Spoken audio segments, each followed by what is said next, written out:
You have 5, maybe 10 minutes left of the class period and you're suddenly not sure what to do. Whatever it is, you know it's not going to just be dead space. They're not going to be hanging out on their phones. They're not just going to be chatting. And they are absolutely not going to be lining up at the door waiting for the bell to ring to escape the class. No way.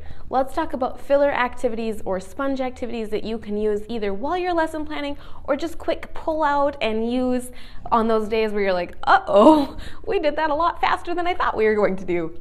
Hey, it's Ashley, aka Señorita Spanish, where I provide easy-to-use resources to save you time and energy while you're lesson planning to reduce your stress levels and your workload. If you're new here, I just want to make sure you know that links to everything that I mentioned in this video will be down in the description box below.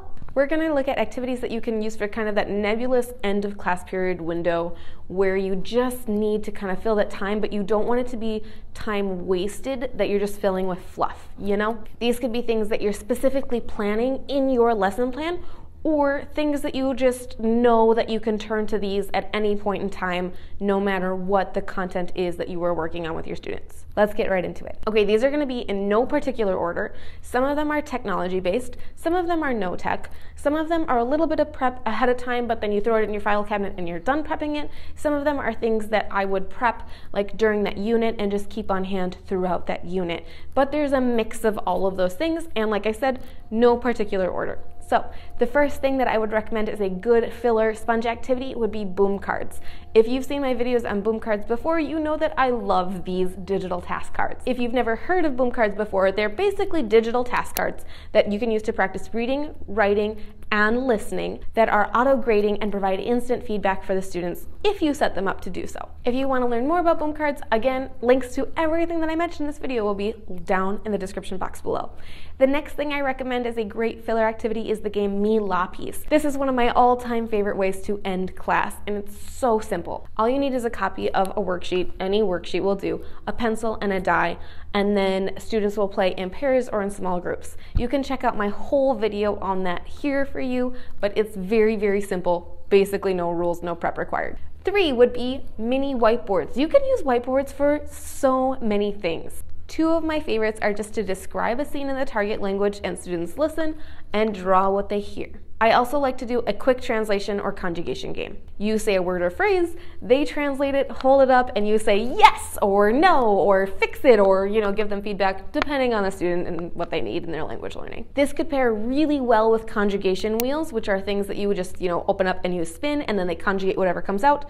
And you can make your own on wheeldecide.com if you don't want to use the pre-made wheels that I'm showing you here. Next would be crossword puzzles.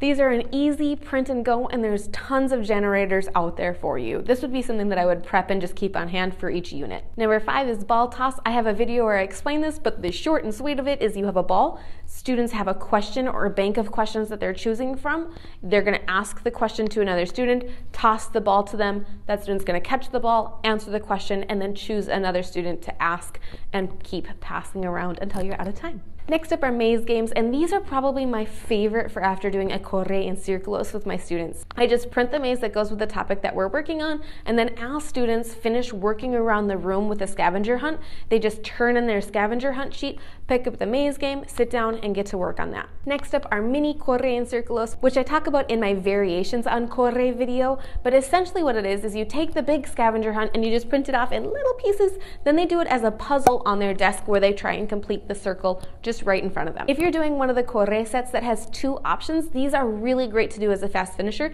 because they'll do one of the big scavenger hunts around the room, then grab a little puzzle and do it right at their desks. I love printing one big and one small so they can get to them both in one chapter. Another great option for a fast finisher is verb battleship. If you've never done this before, basically the students have a 6x6 grid or a 6x5, and there are verbs across and pronouns on the side, and then they hide their ships on the grid and they take turns guessing back and forth by conjugating the verb.